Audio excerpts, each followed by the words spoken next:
give an academic and a hypothetical example. Even if Hamas kills 1,000 more Jews, it will still get support from countries like Jordan. ठीक है, not arbitrary हिंसा. देश के लिए जो हिंसा करी जाए उस हिंसा का मैं पुजारी हूं. मैं अहिंसा का पुजारी नहीं हूं. सब सेना वाले घर पे बैठ के चरखा चलाएंगे, उससे चाइना भी डर जाएगा, पाकिस्तान टांगों के बीच में अपनी दुम दबा के भाग जाएगा और सरकार अलाउ नहीं करेगी. इसमें सरकार अलाउ करेगी इसका क्या? मोदी जी आपको बोलेंगे कि ऑल द बेस्ट बेटा, ये दही चीनी खाकर जाओ. जय हिंद दोस्तों, मैं हूं मेजर गौरव आर्य और आप देख रहे हैं चाणक्य डायलॉग्स. इस वीडियो को लाइक करिए, हमारे चैनल को सब्सक्राइब करिए, बेल आइकन दबाना बिल्कुल मत भूलिएगा. दोस्तों, ऐसा है कि ये जो पूरा मामला चल रहा है ना गाजा और इजराइल का, इसमें हुआ ये है दोस्तों कि एक यूएन में रेजोल्यूशन पास करवाया जॉर्डन ने, और जॉर्डन ने ये बोला कि साहब देखिए, ह्यूमैनिटेरियन असिस्टेंस टू पैलेस्टीन होना चाहिए और गाजा में जंगबंदी होनी चाहिए. अच्छा, इससे किसी को मनाही है नहीं. 140 देशों ने बोला कि हाँ हाँ हाँ.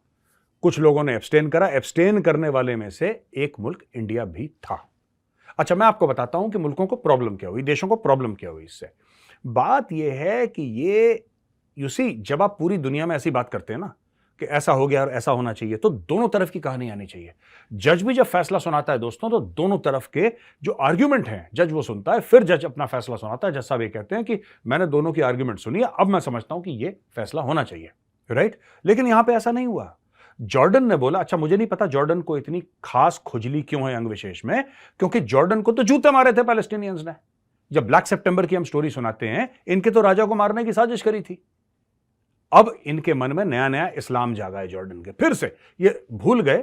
ये फिर पैलेस्टीनियंस को मैं चाहता हूं कि पैलेस्टीनियंस वहां पे चले जाएं 8-10 लाख जॉर्डन के अंदर, और फिर इनके राजा की वाट लगाएं, क्योंकि तभी इनको बात समझ में आएगी. ऐसे लातों के भूत बातों से दोस्तों नहीं मानते. एनीवे, तो क्या हुआ, यूनाइटेड नेशंस में बड़ा ये पॉलिटिकिंग हुई, ये वो इसको सपोर्ट कर रहा है, ये एब्सटेन क्यों कर रहा है. और भारत ने भी वही बात बोली, अमेरिका ने भी वही बात बोली, जर्मनी में भी वही बात बोली. और ये बात ठीक है दोस्तों. बात ये थी कि यार आप दोनों तरफ की कहानी बताओ. आप पूरे जो रेजोल्यूशन में कहीं पे आपने हमास का नाम नहीं लिया.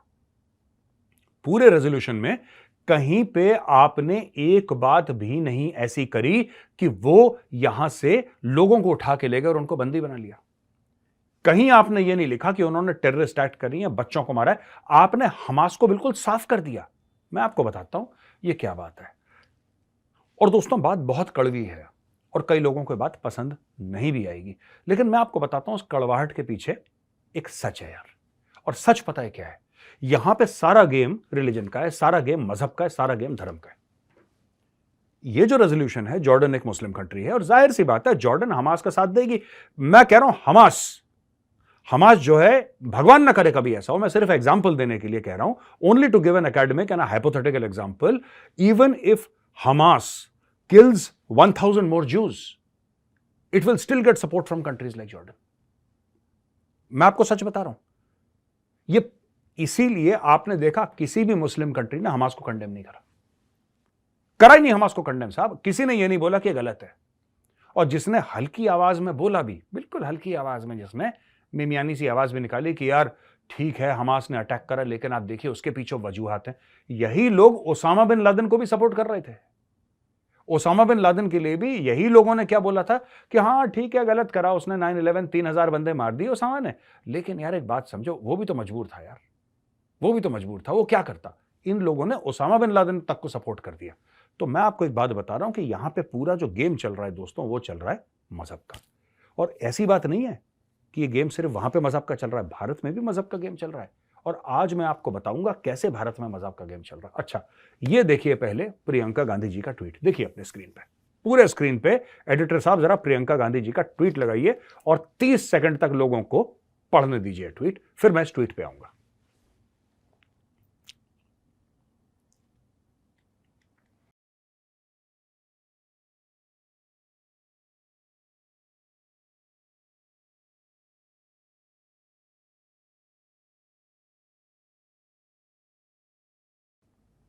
दोस्तों, आपने देखा प्रियंका गांधी जी का ट्वीट. अब मैं जरा ट्वीट इनका डाइसेक्ट करता हूं.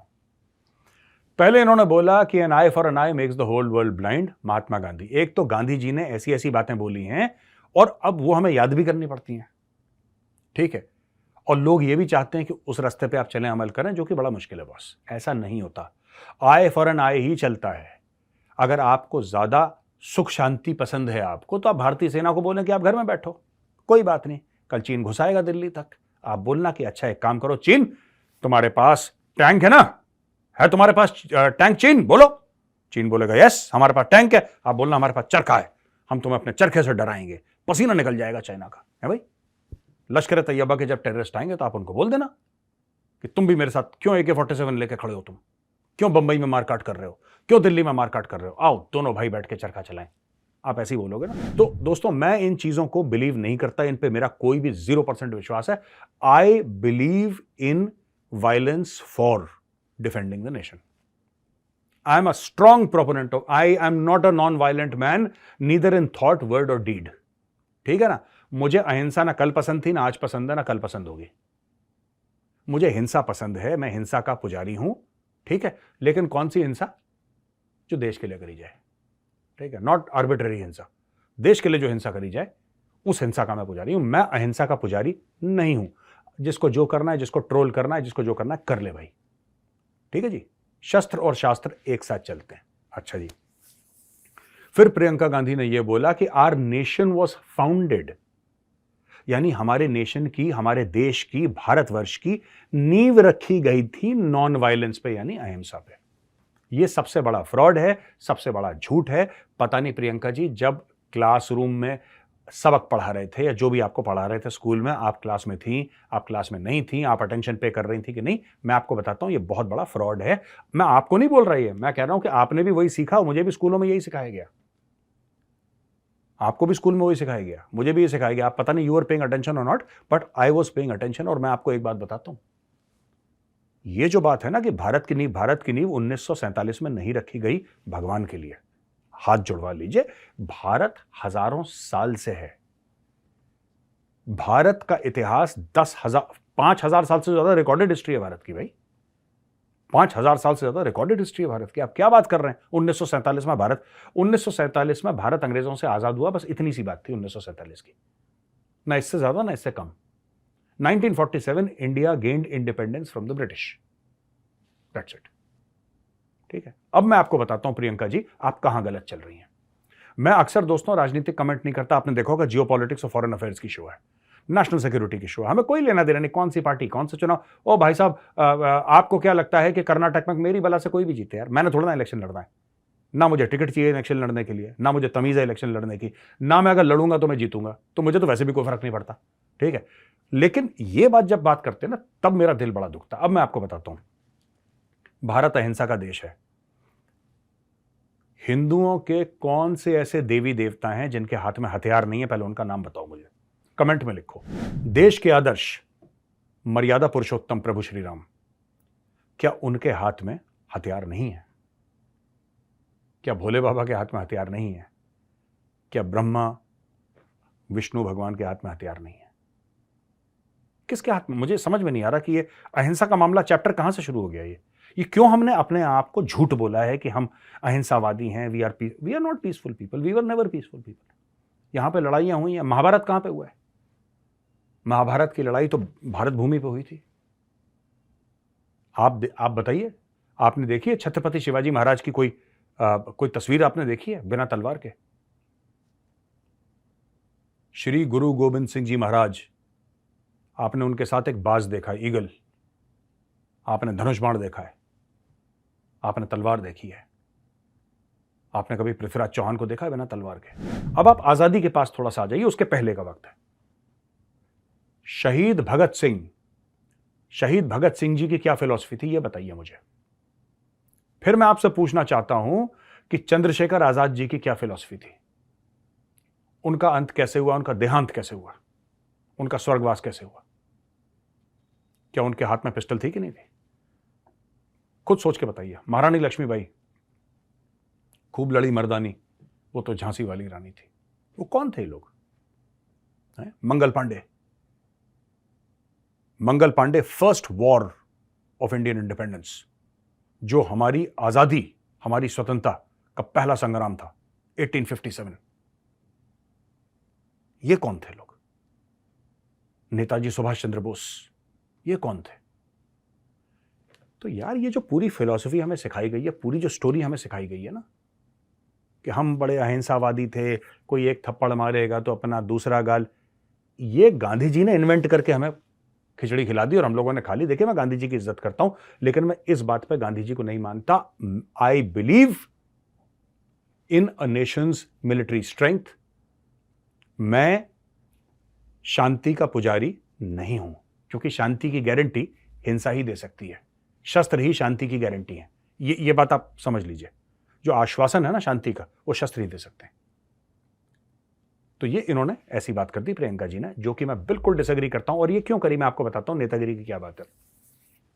इनके मन में यह है कि यार देखो, हमास वाले जो फिलिस्तीन वाले हैं ये तो मुसलमान हैं।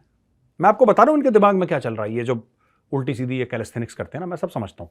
इनको लगता है मुसलमान है, इनको लगता है कि जो भारत का मुसलमान है उसका दिल उनके लिए धड़कता है, ठीक है। और इसलिए अगर मैं हमास को सपोर्ट करूंगी, अगर मैं फिलिस्तीन को सपोर्ट करूंगी, तो यहां के जो मुसलमान हैं वो मोदी के खिलाफ हो जाएंगे और वो मुझे वोट दे देंगे, मेरे भाई को वोट दे देंगे।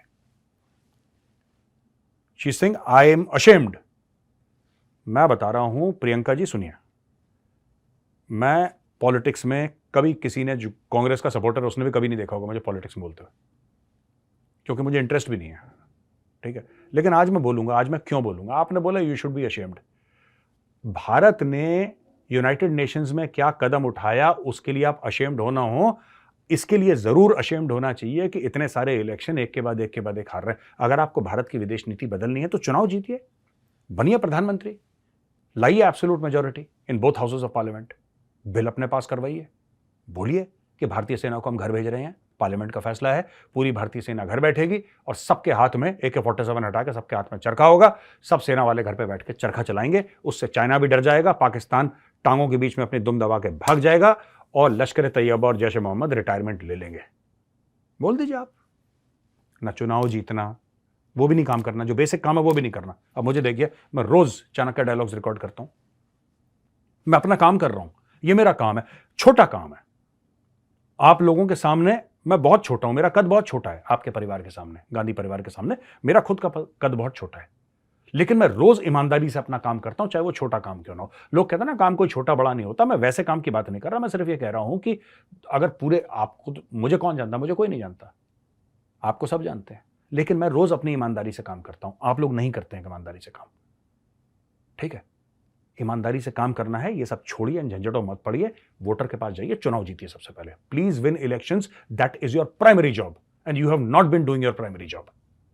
दोस्तों, जहां पे कतर की बात है, वहां पे 8 जो भारतीय नागरिक हैं, नेवल ऑफिसर्स हैं, फॉर्मर ऑफ कोर्स, उनको जो डेथ पेनल्टी दी गई है, सजाए मौत दी गई है, उसके बारे में दिल्ली 2-3 ऑप्शंस एक्सप्लोर कर रहा है। और सबसे पहला जो ऑप्शन दिल्ली एक्सप्लोर कर रहा है भैया, वो ये ऑप्शन है कि क्या हम रॉयल पार्डन मांग सकते हैं, क्योंकि वो डेमोक्रेसी तो है नहीं, Qatar is not a democracy. तो कतर में क्या रहता है कि कतर में शेख है, तो शेख माफ कर सकता है। तो एक वो एंगल है, दूसरा लीगल एंगल है कि हम उसको कॉन्टेस्ट करेंगे, तीसरा डिप्लोमेटिक प्रेशर है। तो तीनों लेवल्स पे बात हो रही है। सबसे बड़ी प्रॉब्लम पता है हमको क्या आ रही है, क्योंकि कतर ने बताया नहीं कि इन लोगों ने करा क्या, बस एक मोटी मोटी बात कर दी कि आपने इजरायलियों को हमारी टेक्नोलॉजी दे दी। टेक्नोलॉजी इनकी थी भी नहीं, वैसे कोई बात नहीं, कतर में थे, I can understand their concerns, but इन्होंने बोला कि आपने इजरायलियों को दे दी, राइट।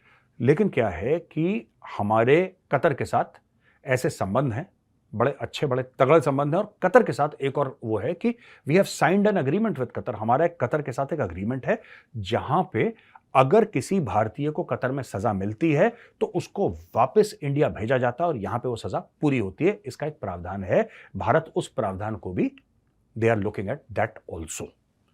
दोस्तों, मेरी 1-2 लोगों से बात हुई जिनका नाम मैं नहीं बताऊंगा, सीनियर वरिष्ठ लोग हैं, बहुत बड़े लोग हैं इस वक्त गवर्नमेंट में। उन्होंने आश्वासन दिया, उन्होंने बोला कि, मैंने बोला सर क्या आपको लगता है, उन्होंने बोला नहीं वापस आ जाएंगे ये लोग, थोड़ा सा वक्त लगेगा, we are talking to the Qataris, and जो कतरी लोग हैं वो भी तैयार हैं हमारी हेल्प करने के लिए।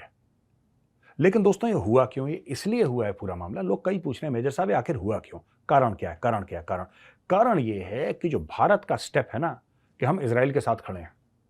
देखिए, भारत के वोट की बहुत वैल्यू है, बहुत ज्यादा वैल्यू है भारत के वोट की, और अगर भारत के वोट की वैल्यू है तो फिर लोग चाहेंगे कि भारत का वोट हो, और जब लोग चाहेंगे तो लोग दबाव डालेंगे। अब कतर क्या दबाव डाल सकता है?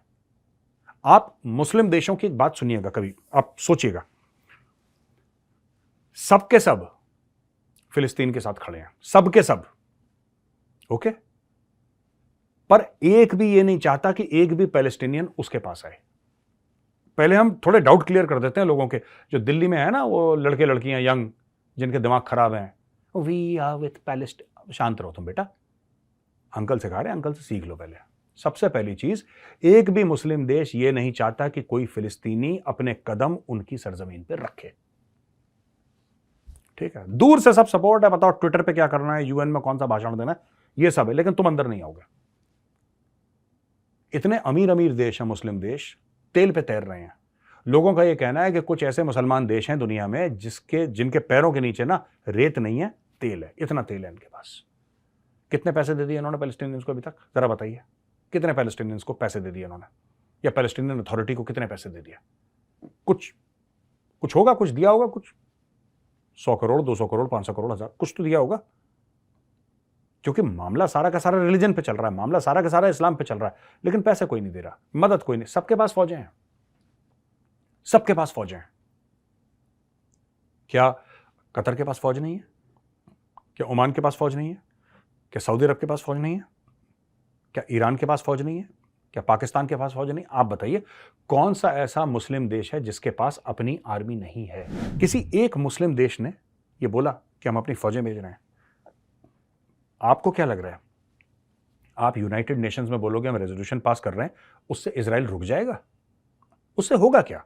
आप पास कर दो, इजराइल कहता है कि हमारी तरफ से 5 और पास कर दो, हम तो ठोकेंगे, क्योंकि इजराइल ग्राउंड पे है और आप लोग अपने महल के अंदर हैं। जितने भी लोग चिल्लाते हैं जिहाद जिहाद, मैंने तो पाकिस्तानियों को भी बोला हमें जिहाद करना है, हमें जिहाद करना, जिहाद करना। एक दो इंडिया वाले भी थोड़े से ऐसे बोरा गए थे एकदम दिमाग से ना कि हमें जिहाद करना, तो मैंने बोला किसने रोका है तुमको यार, तुम जाओ। नहीं, अगर हमें सरकार अलाउ नहीं करेगी, इसमें सरकार अलाउ करेगी इसका क्या? मोदी जी आपको बोलेंगे कि ऑल द बेस्ट बेटा, ये दही चीनी खाकर जाओ फिर जिहाद करना? तुम जाओ, किसने रोका तुम्हें? अगर तुम्हारे दिल में जिहाद की चिंगारी है, जिहाद की आग है, तो जाओ लड़ो। तुम्हें परमिशन की क्या जरूरत है यार? जिहाद आप कहते हो ना दीनी फरीदा है, जाओ। नहीं, तो ये जो यूनाइटेड नेशंस में हो रहा है दोस्तों, ये एकदम फ्रॉड है। ठीक है, और इसकी वैल्यू एकदम 0 है दोस्तों। अच्छा, बीच में इजराइल ने धमकी क्या दी है, वार्निंग दी है, आप समझ लीजिए। एक वार्निंग दे दी है रॉयटर्स को। रॉयटर्स न्यूज एजेंसी दुनिया की आई थिंक सबसे बड़ी होगी, और एएफपी, दोनों को मिलके उसने, इजराइल ने एक बात बता दी, कह रहा देखो सुनो, साफ सीधी बात है, गाजा को हम लिटा रहे हैं अच्छी तरीके से, हमने लिटाना शुरू कर दिया है, और हजारों टन बम गिरते रहेंगे गाजा के ऊपर जब तक गाजा पूरा नहीं लेट जाएगा। और एक बार गाजा लेट जाएगा, फिर नीचे जो सुरंग है ना इसकी, जो हमास जिसमें बड़ी कारीगरी करता था, एक एक करके सारी सुरंगों को हम लेटाएंगे। उसके बाद चुन चुन करके सारे हमास वालों को हम निपटाएंगे, तब ये प्रोग्राम खत्म होगा। अच्छा, ये लोग जो हैं, ये भाई लोग पहुंच गए वहां पे कि साहब हम लोग तो यहां पे, हमारे पत्रकार हैं गाजा में, हम तो पत्रकारिता करेंगे। तो इजराइल ने बोला देखो भैया, ऐसा है कि हम तुम्हारी सेफ्टी सिक्योरिटी की गारंटी नहीं ले सकते, हम तुम्हारी सुरक्षा की गारंटी नहीं ले रहे, क्योंकि एक बार हवाई जहाज से रॉकेट निकल गया,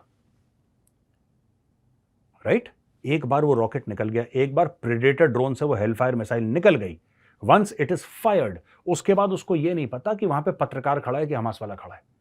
जब तुम्हें पता है कि यहां पे बॉम्बिंग हो रही है, यहां पे बिल्कुल फ्लैटन कर रहे हैं गाजा को, जब तुम्हें पता है तो क्यों जा रहे हो वहां पे? फिर तुम विक्टिम कार्ड खेलोगे। अच्छा, एएफपी के हेड ने यह भी बोल दिया कि ये बिल्कुल ठीक नहीं है और मैं दुनिया से अपील करता हूं फलाना। अबे ठीक भी क्या बकवास कर रहे हो यार तुम, ये ठीक नहीं है, गलत है। तुम एक बात बताओ, ये कागज वागज लिख रहे हैं, ये चिट्ठियां लिख रहे हैं लोगों को, ये देखो ये गलत कर रहा है इजराइल। इजराइल ने एक मिसाइल फायर करी है, तुम बेवकूफ हो, तुम मिसाइल के सामने चिट्ठी लहराओगे कि हे मिसाइल देवता, ये चिट्ठी है मेरी, मेरे पास मत आना। अब पागल वागल हो। इजराइल ने तुम्हें बोल दिया है निकलो वहां से, गजा लेटने वाला है, थोड़े समय के बाद गजा लेट जाएगा, हफ्ते 2 हफ्ते के अंदर, that complete Gaza will be flattened, क्योंकि इन लोगों ने अब हमास को जड़ से उखाड़ना, और ये जितने बाहर हैं हमास के, ये भी निपटे जाएंगे जो बाहर रह रहे हैं और देशों में। तो इसलिए मैं कह रहा हूं कि यहां पे मीडिया का विक्टिम कार्ड प्ले मत करो। तुम लोग पैलेस्टीन कवर करते करते तुमने पैलेस्टीन से विक्टिम कार्ड खेलना सीख लिया है, ये विक्टिम कार्ड खेलना बंद करो, क्योंकि तुम ठोके जाओगे। ठीक है, वो भी ठोके गए थे, तुम भी ठोके जाओगे। इसलिए मैं कह रहा हूं वहां से निकलो। इजराइल तुम्हें बोल रहा है निकलो। कल ये मत बोलना कि हमारे एक जर्नलिस्ट को मार दिया, इजराइल ने नहीं मारा, तुमने मारा है।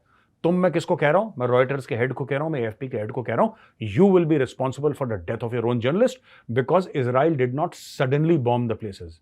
Israel has given you warning well in advance. Israel has said don't do it. Israel ने बोला मत करो ऐसा, ठोके जाओगे. लेकिन अगर तुम्हें नहीं समझ में आता तो boss then it's your problem. दोस्तों, एक और ब्रेकिंग न्यूज है कि आसिम अबू रकाबा, जो कि इनका एरियल एरे काटता है, यानी कि ये जो ड्रोन पैराग्लाइडर वगैरह ये सब जो करते हैं ना, ये सब, तो इनका हेड था हमास का. वो अपने घर पे बैठा था, वो चाय पी रहा था और खजूर खा रहा था. ऊपर से आई मिसाइल. अब अबू रकाबा कभी खजूर नहीं खाएगा, कभी चाय नहीं पिएगा. It is the end of Abu Raqaba. अबू को उसके अबू के पास पहुंचा दिया इजराइल ने. इसके ऊपर भी छाती पीट रहे हैं हमास वाले कि क्यों मार दिया इसको. ये वही बंदा था अबू रकाबा दोस्तों. आसिम अबू रकाबा इसका नाम है, जिसने ये पूरा प्लान करा था कि हैंग ग्लाइडर से ऐसे जाएंगे, ड्रोन यहां से आएंगे, तुम ये जाना. ये पूरा जो एरियल वाला मामला था ना, एयर वाला, ये इस बंदे ने प्लान करा था, ये हेड था. इसको ठोक के खत्म कर दिया इजराइल ने. Major victory. Congratulations IDF, very well done, good luck and happy hunting. दोस्तों, यहां पे मेरा वीडियो खत्म होता है और अब हम आते हैं सवाल और जवाब पर. सुजय ये कहते हैं, जैन मेजर साहब, जैन सुजय जी, ये कहते हैं कतर ने ये कोई स्टेप हमारे जो वेटरन्स हैं उनको नहीं मारेगा. कतर आप एक्सप्लेन कर सकते हैं क्यों, और क्या भारत धमकी नहीं दे सकता कतर को? देखिए, धमकी देने की जरूरत नहीं, हमारे बड़े अच्छे रिश्ते हैं कतर के साथ. अभी मामले को ठंडा रखो, कतर नहीं मारेगा. कतर प्रेशर डाल रहा है भारत के ऊपर, भारत प्रेशर ले नहीं रहा. कतर ने क्यों प्रेशर डाला? क्योंकि ये यूनाइटेड नेशंस में वोटिंग जैसे चल रही थी, भारत ने न्यूट्रल रहा. देखिए, भारत अपना काम करवा लेगा एंड में, बिल्कुल फिक्र मत करिए. बैक एंड चैनल पूरी बातें चल रही हैं, बड़े पुराने रिश्ते हैं कतर के साथ, आज के रिश्ते नहीं हैं. और वो बंदे वापस भारत लौट जाएंगे, कुछ महीने लगेंगे, they will be back to India. So ये फिक्र करने की बिल्कुल जरूरत नहीं है. और ये मामला ना डिप्लोमेसी से सॉर्ट आउट हो जाएगा. थ्रेटन क्या करना, आप जो दोहा पे बम मार दें? नहीं, that's not the way, that's not the way to do it. Qatar के साथ डिप्लोमेटिक रिलेशंस बड़े सॉलिड हैं. ये हमारे जो भाई हैं 8, ये छूट जाएंगे वहां से, ये वापस आ जाएंगे. इसकी फिक्र करने की आवश्यक, at least I am 110% sure they will be returned. मैंने बात करी किसी बड़े सीनियर बंदे से, very very senior, and he said that will get our boys back, there is no problem. अच्छा, दूसरा है, जैन मेजर साहब, मेरा सवाल ये है कि कतर यूएस के लिए क्यों इतना इंपॉर्टेंट है? और मैंने देखा कि तालिबान लीडरशिप भी कतर में थी. Qatar is a very small country, why does US allows existence at all? देखिए, बात यह है कि US is nobody to allow somebody's existence और नॉट अलाउ. ठीक है, कतर एक ऑयल प्रोड्यूसिंग कंट्री है, कतर एक अमीर मुल्क है, और कतर में सिर्फ तालिबान का बेस नहीं है, सिर्फ तालिबान का बेस नहीं है, कतर में यूएस का भी बेस है. ये जो ड्रोन उड़ते हैं ना, ये कहां से उड़ते हैं? ये जो अभी अभी बीच में आपको हर तीसरे महीने सुनाई देता है, बम मार दिया यहाँ पे, अफगानिस्तान में ये कर दिया, ये सब कहां से उड़ते हैं? यूएस के. तो ये सोचने वाली बात है. दूसरी सिर्फ बात ये नहीं कि तालिबान का बेस, कतर ये कह रहा है कि हम यहाँ पे हमास का भी बेस बनने देंगे. देखिए, जियो पॉलिटिक्स होती है, इसमें ना दोस्त से दुश्मन नहीं होते. आज के दोस्त कल के दुश्मन, परसों के दोस्त. अब देखिए, मैं आपको अमेरिका और पाकिस्तान का रिश्ता बताता हूँ. बड़ा फनी सा रिश्ता है, बड़े पाकिस्तानी एक्चुअली बेवकूफ़ है ना, उनको फ़ायदा नहीं उठाना आता. ये लालची लोग हैं, तो क्या करते हैं कि मेरा पर्सनल फ़ायदा, मेरे ख़ानदान का फ़ायदा, मेरे मुल्क का फ़ायदा कोई पाकिस्तानी नहीं. सब पाकिस्तानी मेरे पास, मेरे बच्चों के पास डॉलर कैसे आ जाए, पाकिस्तानियों का ये दिमाग है. अगर थोड़ी सी अकल लगाते तो उनको फ़ायदा भी होता, इनके मुल्क में शांति अमन भी होता, इनके मुल्क में सब कुछ होता. देखो, अमेरिका ने पैसे फेंके, जिहाद लड़ना शुरू कर दिया इन्होंने. ठीक है, अमेरिका ने जब पैसे देने बंद करे, अमेरिका को गाली देना शुरू कर दिया. अमेरिका ने भरपूर पाकिस्तान का फायदा उठाया आज की तारीख में, क्योंकि पाकिस्तान के जर्नल और पाकिस्तान के पॉलिटिशियंस, जिसको कहते हैं बड़े लालची किस्म के लोग थे, बड़े थर्ड ग्रेड किस्म, उनके जर्नल भी वैसे हैं, उनके ब्यूरोक्रेट भी वैसे हैं. उस मुल्क का इसीलिए बेड़ा गर्क हो रखा है. उनकी जो टॉप अशराफिया है, जो पाकिस्तान का थर्ड ग्रेड है. ठीक है, इन लोगों ने पैसे वैसे लिए, सब के सब अपने बच्चों को लंदन वंडन भेज दिया सेटल होने के लिए. बोला बेटा इतने, अब पाकिस्तान में लगा दी आग. यानी कि देखो यार, अगर तुम किसी और मुल्क में आग लगाओ और पैसे कमाओ तो ये है कि अकलमंद लोग हैं यार. लेकिन तुम अपने खुद में मुल्क में तुमने आग लगा दी, पैसे कमा के तुम किसी और मुल्क में चले गए. ये मुझे इसका लॉजिक समझ में नहीं आया. यानी कि ये सिर्फ बहुत सेल्फिश आदमी, जो सिर्फ अपने और अपने खानदान के बारे में सोचता है और मुल्क को कहता है कि मुल्क कल अगर भाड़ में जाता है तो आज चला जाए, ये सिर्फ यही आदमी सोच सकता है. तो अमेरिकन को पता था पाकिस्तानी अशराफिया का कैरेक्टर, तो अमेरिकन ने पूरा फायदा उठाया। उसी तरीके से मैं बताता हूं कि कभी ना गुड और बैड नहीं होता जियो पॉलिटिक्स में, कभी राइट और रॉन्ग नहीं होता जियो पॉलिटिक्स में, कभी फ्रेंड्स और एनिमीज नहीं होते। ये डिपेंड करता है। आज की तारीख में अमेरिका को पूरी गाली दे रहा है पाकिस्तान, पूरा पाकिस्तान हाय हाय अमेरिका के झंडे जलाओ, जो बाइडेन के झंडे जलाओ, गाली गलौच अमेरिका ऐसा अमेरिका। कल अगर अमेरिका को अफगानिस्तान जाना हो, फिर अमेरिका 2-4-5 अरब डॉलर देगा, पाकिस्तानी फिर उनके कदमों पर लेट जाएंगे। तो ये तो पैसे, इन्फ्लुएंस, यही खेल है पूरा का पूरा। अच्छा ठीक है जी। Major, do you think ISI Pakistan is responsible for the Indian veteran officer's case and America does anything in self-defense okay, but India does anything is not so good, hypocrisy always by the West? नहीं, इसमें मुझे नहीं लगता कि ISI वाईएसआई का कोई लेना देना है। ये पाकिस्तानी नैरेटिव चला रहे हैं सोशल मीडिया के, हमने कर दिया, वो पाकिस्तानी ऐसे ही करते हैं। ठीक है, मतलब ऐसा है कि कोई बंदा है, पाकिस्तान का दुश्मन है, 95 साल का है आदमी, पाकिस्तान का दुश्मन है, वो मर गया, हार्ट अटैक से ही मर गया, ओल्ड एज से मर गया, बढ़ती उम्र ने उसकी जान ले ली, पाकिस्तान कहेगा हमने उसको मार दिया, हम पाकिस्तान के सारे दुश्मनों को मार डालेंगे इंशाल्लाह। ये सिर्फ ये लाहौरी, देखो सुनो मैं आपको बात बताता हूं, लाहौरी कुछ करते नहीं है, लाहौरी सिर्फ बोलते हैं। They are big talkers, Pakistanis are big talkers, they are not even average doers, they are big talkers. Marketing में जीनियस है पाकिस्तानी, चीजों को कैसे बेचना है, खुद को कैसे, but otherwise no content, zero content. तो दोस्तों आज का वीडियो आपको कैसा लगा? अगर वीडियो पसंद आए तो उस वीडियो को लाइक करिए, हमारे चैनल को सब्सक्राइब करिए, बेल आइकन दबाना बिल्कुल मत भूलिएगा। और दोस्तों एक मेरी गुजारिश है आपसे, एक छोटी सी रिक्वेस्ट है कि हम लोग 2 मिलियन सब्सक्राइबर्स तक पहुंचने वाले हैं आपके आशीर्वाद से। बस एक धक्का और है जी, एक धक्का और। एक बार जो आप हमारा चैनल देखते हैं लेकिन सब्सक्राइब नहीं करते, सब्सक्राइब करिए और 2 मिलियन पार। This is my request to you. दोस्तों 30 अक्टूबर यानी कि मंडे, यानी कि परसों, 30 अक्टूबर मंडे यानी परसों शाम को 6 बजे जो वक्त है ना टीसीडी का, द चाणक्य डायलॉग्स हिंदी का जो वक्त है, मैं 6 बजे लाइव आऊंगा आपके सामने। मेरी टीम होगी, मैं हूंगा, मैं आपसे ऐसे ही बात करूंगा जैसे रोज बात करता हूं, लेकिन मैं आपके लाइव सवाल जवाब भी लूंगा। आप भर भर के सवाल पूछिए, हम भर भर के सवाल का जवाब देंगे। जय हिंद, वंदे मातरम, भारत माता की जय।